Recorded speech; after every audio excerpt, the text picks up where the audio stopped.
многу можеме да научиме за луѓето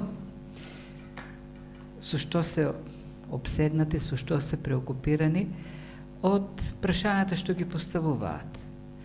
И навистина многу можеме да научиме и за нивната духовна состојба, можеме да научиме до кај стигнале во животот во верата, исто така од прашањата што ги поставуваат.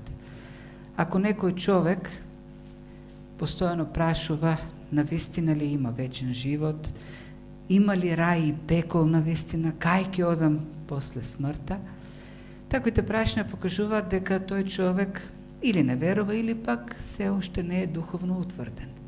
Зашто човек кој е убеден во спасението, кој е убеден во простувањето на неговите гревови, се занимава со други прашања. Него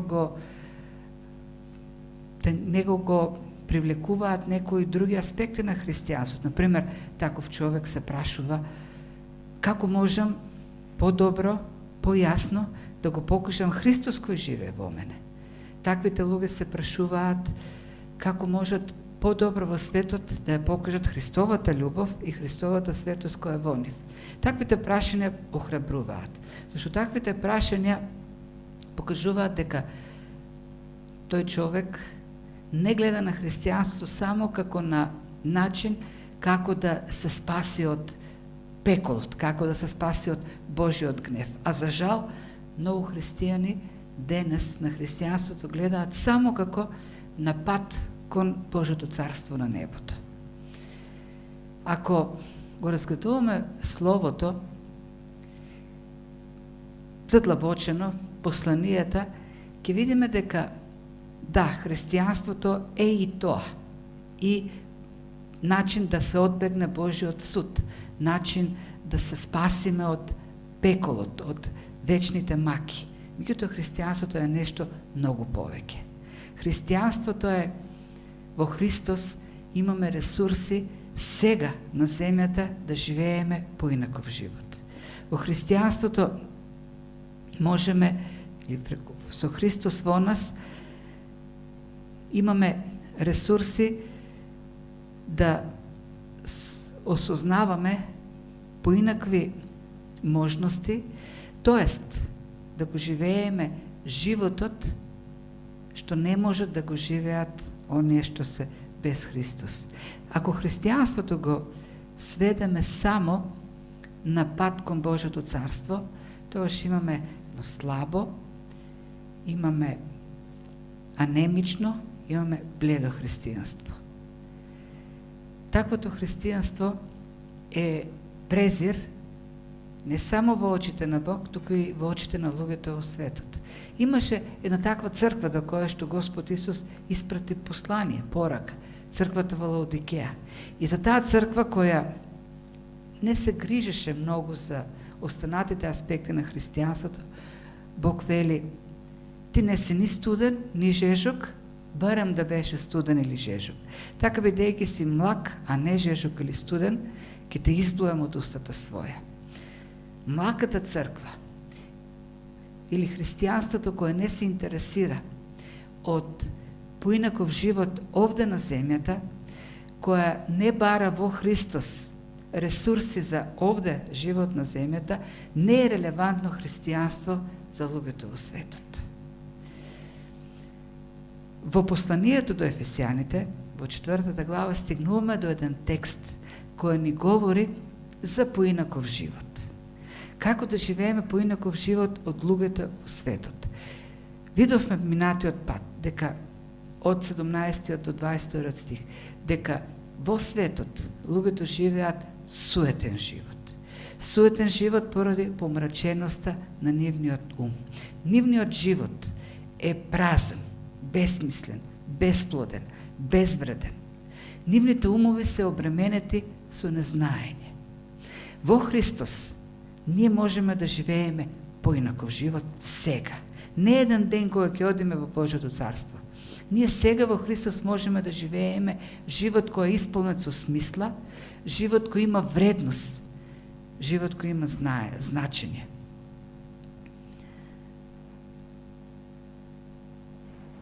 Живот исполнет со знаење.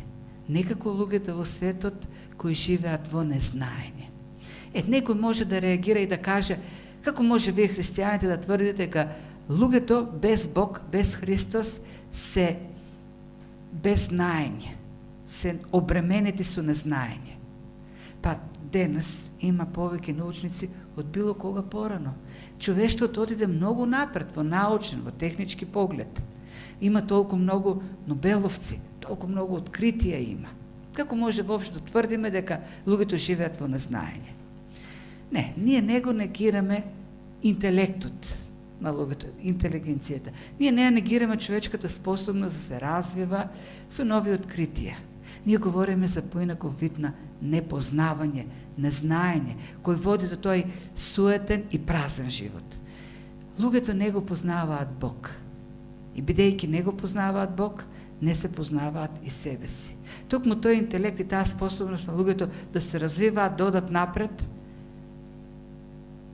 ја создава таа суетност на човечкиот ум, да живе во заблуда, дека може без Бог, со својот ум, со своите достигања, да постигне, да се оствари, да се реализира. Во суетноста на умот, човекот се закораува за Бог, се оттугива од Бог, а оттуген од Бог, од Создателот, тој губи единствената основа да има осмислен живот, да живее осмислен живот.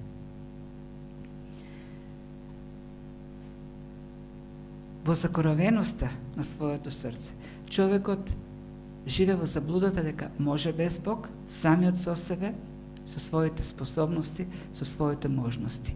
И во закоравеноста, во безмислието, во безнадежноста, во празнината која му се создава поради оттугеноста од Бог, човекот бара начини како да се задоволи и обично се посветува, и со тоа завршува текстот што го изучувавме минатиот пат, на задоволување на своите похоти, на суетните похоти. Се предава на развратот. И со тоа неговиот живот станува уште побесмислен, уште попразен. И апостол Павле во овој текст и на многу други места, и Новиот Завет е полн со такви поуки. Ни дава насоки како да живееме поинаков живот сега на земјата. Не празниот и безсмислениот живот на луѓето без Бог, но живот исполнет со смисла и со вредност сега. Зошто? Зошто ние го имаме Христос. А Христос во помраченоста на умот фрла светлина за познавање на вистината. И ние во Христос, осветлени од Неговото Слово, со омекнати срца, можеме да добиеме вистинска слика за животот. Можеме да добиеме целосна слика за животот. Познавајќи го Бог, запознаваме себе си и осознаваме што е животот. Разбираме, го имаме знаењето за тоа што е вистинскиот живот. Како се живее вистинскиот живот. Не живот на безсмисленост, на празнина, на суетно задоволување на желби. Живот во Христос. И тоа е текстот со кој почнавме минатиот пат и ќе продолжиме во 4 глава. Ќе видиме дека таа општа идеја што апостол Павле ја представи во првите стихови на оваа тема од 70-тот, 80-тот, 90-тот, тој станува многу по-конкретен, многу по-специфичен. Тоа е стилот на апостол Павле. Тој во една реченица дава идејата и потоа во наредните станува по-практичен, изнесува принципи, станува подетелен. И сега всушност од оно што го видовме на минатиот пат, суетноста, помраченоста, безмисленоста на човечкиот ум, на човекот без Бог, и сега тој почнува да говори за оние кои го познале Христос и вели, ние не го познавме таков Христос. И говори за едно духовно преоблекување, за соблекување или отфрлање на стариот човек и облекување или прифаќање на новиот човек, кој е условот за живење на тој нов живот. Го прочитавме текстот и ај сега да видиме што поточно апостол Павле во детали сака да ни каже. Значи прво говори за соблекување на стариот човек или отфрлен. Вели, отфрлете или соблечете го од себе стариот човек. Првото нешто што апостол Павле сака да ни каже е една вистина која треба да имаме во предвид и да живееме со неа. Едно сознание што треба да го имаме во нашиот ум. А тоа е дека во нас има стар човек. И тој стар човек е предпоставката, основата за тој суетен живот, празен живот за кој говоревме, нели, во минатите стихови, за кој што спомнав во почетокот, во уводот. Тој стар човек е оној што ги промовира во нас фалшливите вредности и принципите кои се спротивни на Бог, зашто тој стар човек не е според Бог. Тој стар човек е спротивен на Бог. Ке видиме за новиот човек или дека е според Бог, но стариот човек е спротивен на Бог. И тој факт треба да го имаме постојано во умот. Дека во нас има еден стар човек и тој стар човек не води кон тие лажни вредности, кон лажните или суетните желби. И затоа вели, отврлете го, ослободете се од него, или апостол Павле уште посликовит во оригиналниот јазик користи збор кој значи соблекување. Како што не е добро да носиме извалкана облека, зашто мириса и не е пријатна, така соблечете го од вас стариот човек. И всушност зборот апотитеми, што овде као употребен, се користи за дерење на кожата. Кога се дере кожата од животните, истиот тој збор се користи. Или апостол Павле вели, содерете го од вас стариот човек. Ние сме, сите ние имаме способност да бидеме, има еден термин, дери кожи. Да дереме кожи. Тешко да се дере кожа на животно, треба посебна техника, ма историја. Јас сум пробал, не сум успел. Меѓутоа, на други начин ние дереме кожи на луѓе. Но Бог сака од нас да го дереме, да го содереме стариот човек, да се ослободиме од него. А зошто да се ослободиме, зошто да го отврлиме, зошто да го соблечеме или да го одереме од нас? Зошто, вели апостол Павле, тој му припаѓа на поранешното живење, се распаѓа во измамливите желби. Значи, припаѓа на стариот живот, припаѓа на безсмислениот, на празниот, на безвредниот живот. И бидејќи промовира такви желби, тој се распаѓа во нас. Бидејќи живее во суета, живее во празнина, живее во вредности кои се спротивни на Бог, нема всушност живот во себе стариот човек. Стариот човек е мртов. Тој гние во нас. А гнилежот никогаш не создава пријатно чувство. Бидејќи во нас има стар човек кој се води од суетни принципи, тој е осуден на смрт и умира, гние.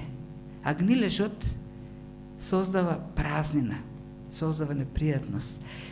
Секоја рана што ќе ја добиеме е форма на гниење и таа предизвикува болка. Ако не се третира, може да помине во голема рана, до гангрена и целото да го зафати телото. Мириса и ужасно боли. Ако само на еден дел од телото имаме гнилеж, рана што гние, што се распаѓа, може се представите па какво е чувството кога човек во себе носи стар човек кој се распаѓа или гние. И не може човекот да има вистински живот, не може да живее исполнет кога во себе носи гнилеж. Гнилешта е поради следењето на вредности, на принципи кои не се според Бог. И затоа апостол Павле вели, соблекувајте го, зашто тој е отровот во вас, кој ве умртвува, кој не ви дава да живеете. Тргнете го. А тој се распаѓа зашто следи или поттикнува, предизвикува суетни или измамливи желби. Изборот желби исто така е интересен. Тој збор значи страсти, значи копнежи, значи дури нагони. Нагон кој доаѓа во нас и не завладува и ние не можеме да не го исполниме. На машките часови Гаго честопати ни говореше за страстите, што значи страст, нешто што не спиеш, не ти дава спокојство дури кога спиеш, зашто сакаш да го извршиш. Тој стар човек во нас произведува, поттикнува нагони кои се претвараат во страсти, кои копнеме да ги исполниме, меѓутоа тие се измамливи. Тоа значи дека се празни. Се стремиме кон нив, ги голтаме, а не носат никакво задоволување. Како, сега ќе ги спомнам пушачите. Сум гледал страстни пушачи. Голтаат дим. Голтаат и никако да се наголтат. Колку повеќе голтаат, толку повеќе сакат да голтат. Голтаат, испуштаат, голтаат и така во недоглед. И никако да се наголтат. Тие се тие измамливи желби што стариот човек ги поттикнува. Создаваат во нас глад, страст да ги задоволиме, се стремиме и колку повеќе придобиваме до кон што се стремиме, гладта се повеќе се зголемува. Нема исполнето, се останува таа празнина во нас. Има многу такви. Празни, суетни, измамливи желби кои стариот човек ги поттикнува. Грешната природа. Ние сите сакаме да поседуваме, да имаме колку што може повеќе и понови работи. Затоа, бидејќи таа ненаситна алчност во нас работи, во стариот човек, затоа секојдневно или скоро секој ден во поштенските сандачиња ни пуштаат флаери со реклами од Бриколаж, од Нептун, од различни фирми, со нови производи. И кога ќе го отвориш, да видиш што има внатре, и веднаш во нас почнува нешто да ни кажува дека она што го имаме дома е старо и треба да се замени, зашто има нови, убави работи. Си мислиме дека ако постојано има нешто ново, убаво, современо, ќе бидеме задоволни. Ама цревата на таа желба не престануваат да кркорат. Ти даваш и тие продолжуваат да бараат, да кркорат. Сеќавам пред 30 на години беа популарни видеата и сите луѓе сакаат да имат видео дома, за да може да си гледат свадби или филмови. Денес и најскапото видео што било тогаш, јас верувам да го најдеме на улица, да го оставиме таму, не верувам дека некој би го сел. Шо ќе му е сега видео? Има сега нови технологии. Не му треба никој. Може би некој чуваат дома, ама немаат никаква вредност. Да пуштиш на продажба, нема да земаш ниту денар. Може би треба да дадеш пари да ти да го земат од дома. Денес има други работи, понови работи. Денес човекот сака нешто ново. Тоа е таа суетна желба на тие суетни желби на стариот човек кој никако да се задоволат. Мислиме дека има начини, се е неуспешно. И сакаме луѓе да поседуваме. И правиме се што е можно да ги подчиниме луѓето на нашите желби. Да владееме со нив. Да ги контролираме на некаков начин. Да ни се восхитуваат, да ни угодуваат, да ни припаѓаат. Мислиме дека така ќе го задоволиме копнежот во нас. Таа празнина што ја создава човекот што се распаѓа, ќе биде задоволен. И правиме различни работи. Има луѓе кои успеале да завладеат многу луѓе, да ги подчинат на себе, на своите желби. И не биле задоволни. И оделе понатаму. Потоа посакувале да ги убиваат они на кои господарат. и така натаму. Нема задоволување на тие суетни желби. А многу се во нас. Многу такви нагони произведува стариот човек. Носат само празнина и несреќа. Всушност, сета мизерија и крајот, судбината на стариот човек многу јасно се гледа на крстот. Зошто Христос страдаше таму на крстот? Знаеме дека тој не отиде заради себе, тој не отиде зашто тој имаше некаков проблем. Во 2 Коринтини 5:27 пишува дека оној кој не знаеше за грев, стана грев заради нас, за ние да станеме Божја праведност. На крстот Христос го зеде стариот човек, нашиот стар човек, и го распна таму. Не му беше префрлена судбината на стариот човек. Она распаѓање, вечно распаѓање, вечна агонија, што стариот човек искусува сега и во вечноста, Христос се зеде на себе. На крстот ние можеме да видиме најјасно каква мизерија е стариот човек.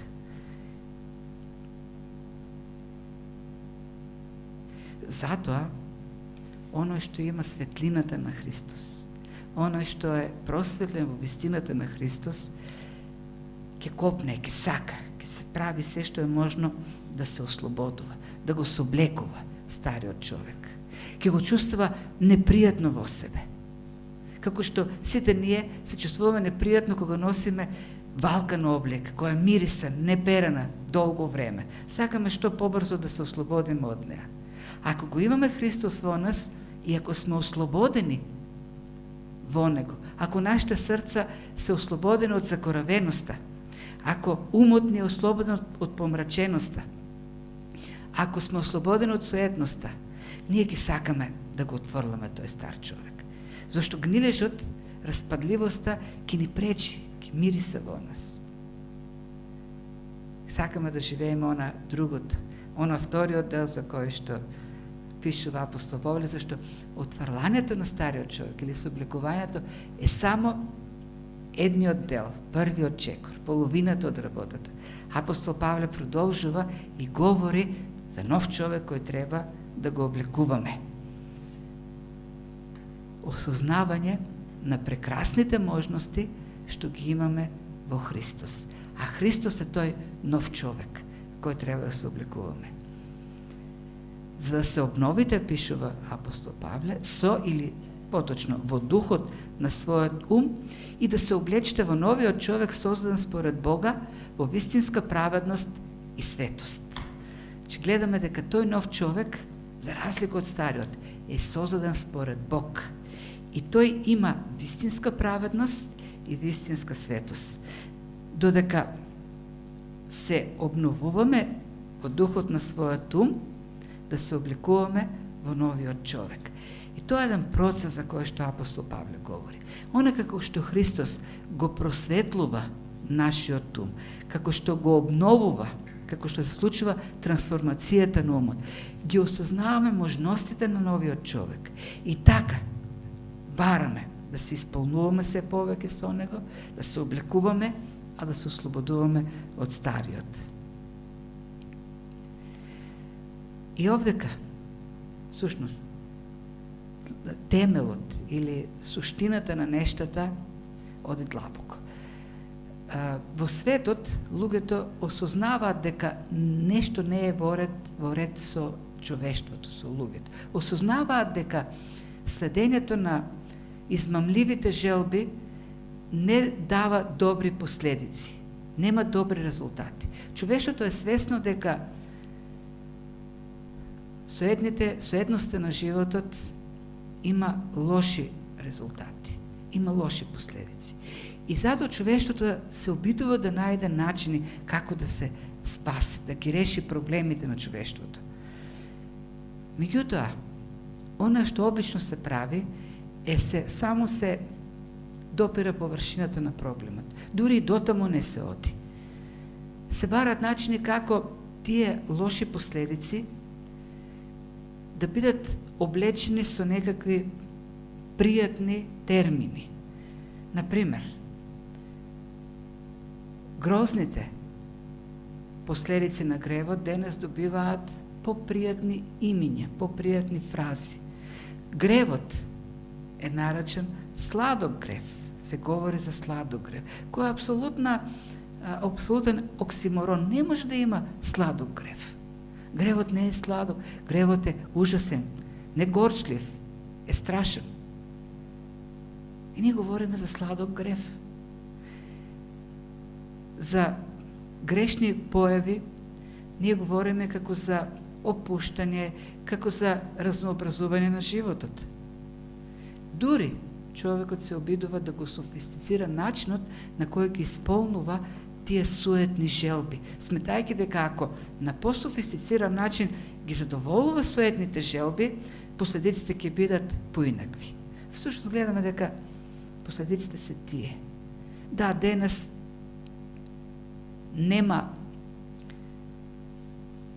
блудничење, меѓутоа има нов термин како придружнички. То не звучи така лошо или страшно, компаньонки, меѓутоа тоа е форма на проституција. Формата ја променуваме, ама суштината останува иста. И последиците остануваат исти. Верата во Христос или христијанството е темелно решавање на проблемот. А како темелно се решава проблемот? Со тоа што едниот извор на желби се тргнува, а се внесува друг извор на желби. Стариот човек со неговите измамливи желби се тргнува, а доаѓа новиот човек, Христос. А новиот човек поттикнува сосема поинакви желби, вистински желби. Оние желби кои и требат на душата на човекот. Оние желби кои можат да го задоволат човекот.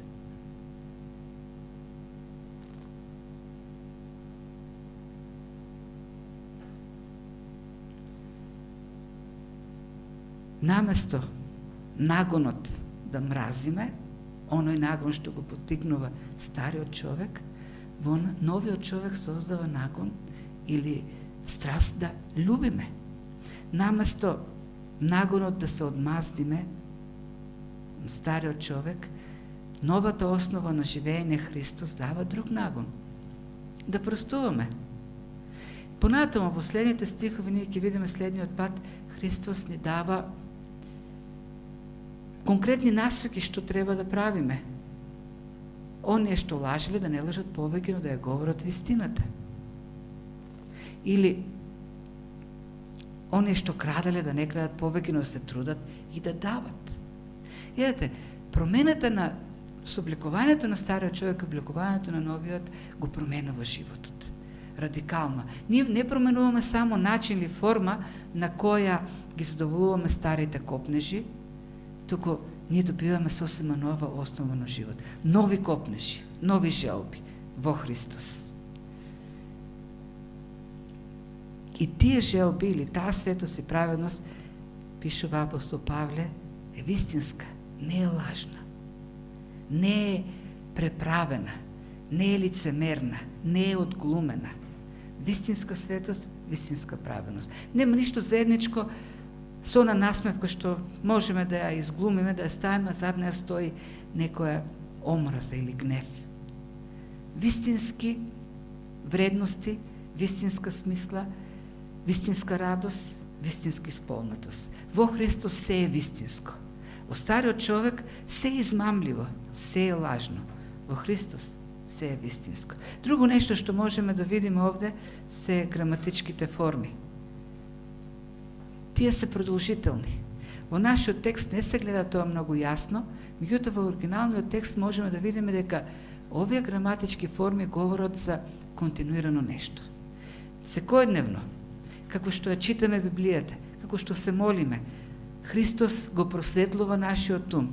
Добиваме нови сознанија за вистината, нови сознанија за ресурсите во Христос, за убавините на новиот живот во Христос. И ние вложуваме напори со присуството на Христос во нас да напуштаме копнежи стари на стариот човек и да го задоволуваме новото. она што треба на душата. Секако дека во тој процес можно е во еден момент да кажеме, ама се обидуваме, ама не можеме. Но тоа е само обид на стариот човек, вината да ја префали на Бог, зашто и се уште сакаме да си живееме според стариот човек. Покажуваме дека сакаме да ја задоволуваме егоцентричната природа, зашто не ја разбираме важноста на промената.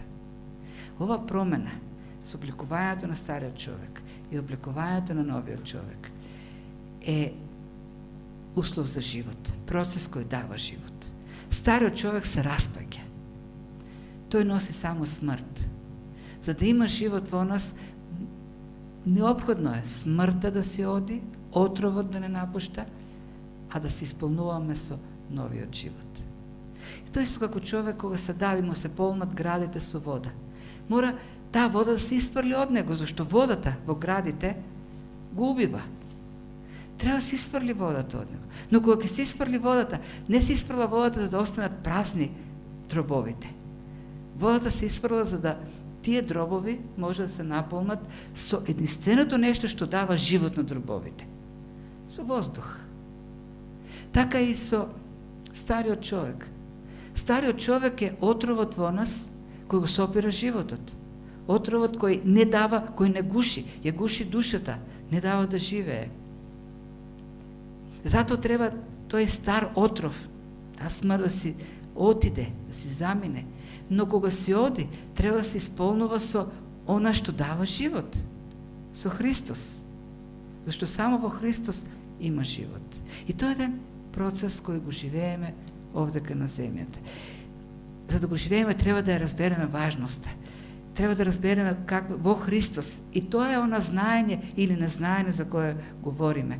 Дека умот на луѓето во светот е обременет од незнаење. Зашто тие не разбираат која е причината за смртта во нив и кој е изворот на животот. Не разбираат што треба на душата на човекот. Непознавањето, тугивањето од Бог води до непознавање на самите себе. Води до смрт, води до суетен и празен живот. А вистинското знаење кое го добиваме во Христос ни помага да разбереме колку е важен тој процес на сооблекување на стариот човек и облекување со Христос. Воздухот на душата е Исус Христос. Само Христос може да донесе вистински живот во нас. На крајот со прашањето, да завршиме со прашањето што го поставивме. Кои се нештата кои не интригираат во христијанскиот живот? Кои прашања си ги поставуваме? Дали си го поставуваме онаа прашање кој и апостол Павле и сите останати новозаветни автори, па и учењето на Господ Исус Христос го наметнува?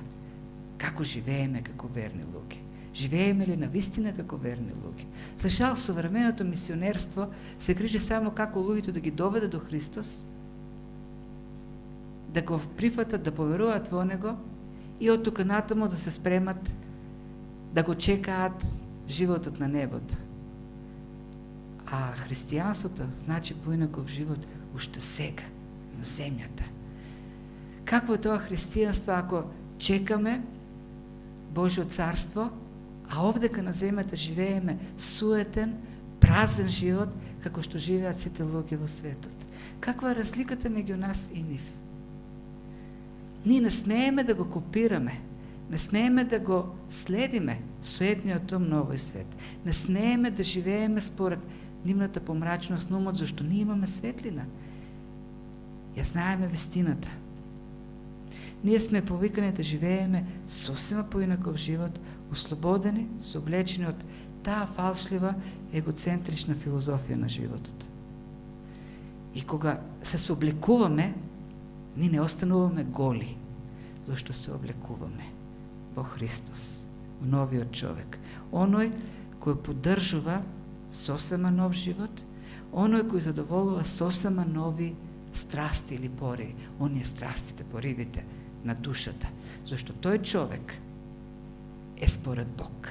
Ја врши Божјата воля. Бог да ни дава мудрост како да го живееме животот во Христос, зашто за тоа сме повикани овде на земјата.